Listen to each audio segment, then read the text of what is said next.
Le coaching, ça fait 20 ans que je le pratique. Au début, on parlait de coaching pour le sport, pour la performance, c'est devenu du coaching pour le bien-être.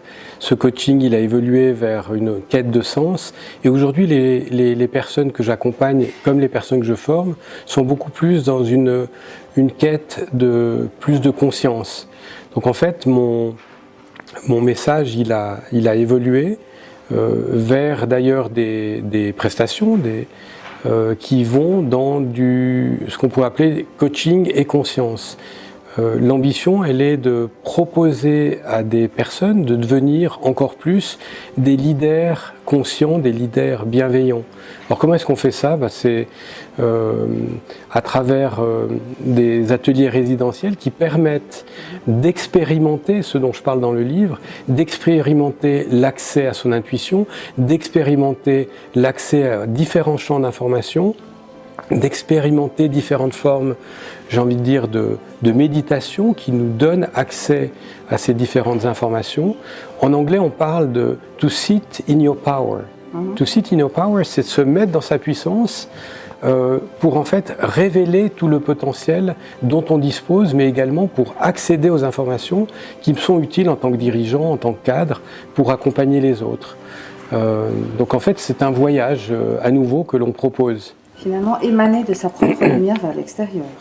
C'est ça, puisque comme on le disait précédemment, un leader qui est dans son voyage du héros, sa quête devrait se terminer par transmettre à la communauté quelque chose d'utile. Je pense qu'un leader conscient, c'est quelqu'un qui sait ce dont la communauté a besoin et il s'évertue à le faire de son mieux avec d'autres outils que les outils classiques.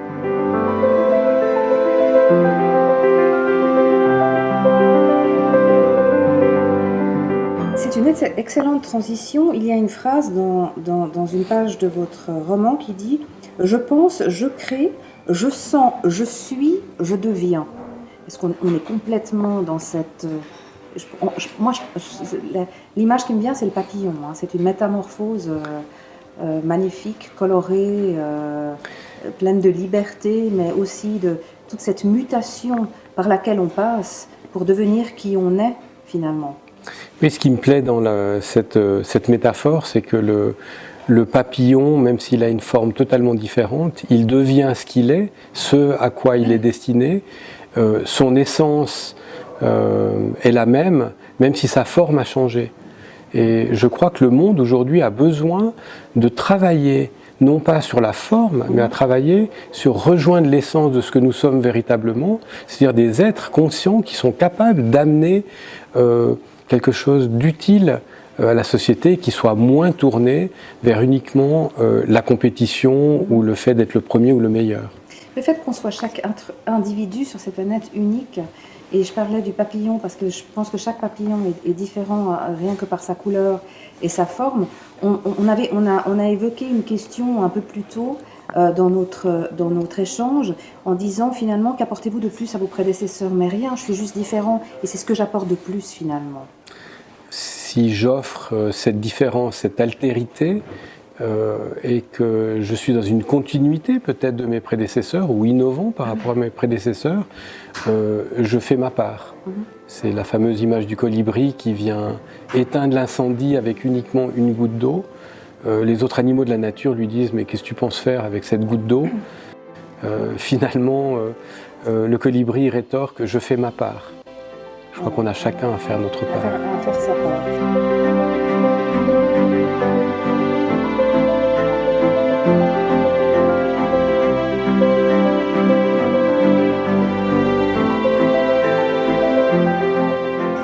Vous écrivez à un moment donné « J'ai noté diverses phrases marquantes des participants ».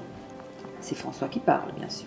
« Favoriser la relation humaine de cœur », ressentir ma certitude, aller dans la résonance intuitive, faire taire le mental, on en parlait tout à l'heure, reconnaître et aimer votre côté divin, suivre l'appel, exprimer sa vraie nature et sa vibration.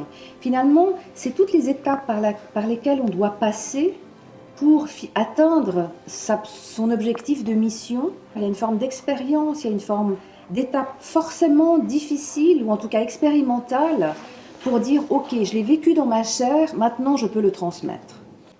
Oui, en fait, ces différentes phrases sont des inspirations que sont venues à des leaders qui développaient le travail sur leur conscience. Alors, je ne pense pas que ce sont des étapes, je pense que ce sont des expressions d'une même chose.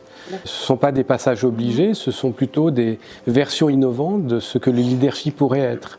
Le leadership peut être une connexion à soi-même, le leadership peut être une source de bienveillance pour les autres. J'ai une question comme ça rapidement. Est-ce qu'il y a des leaders qui se reconnaissent qui sont assez humbles et qui se reconnaissent assez moyens ou médiocres, qui viennent vous voir chez Wakan en disant « il va vraiment falloir que je travaille mon leadership intuitif ».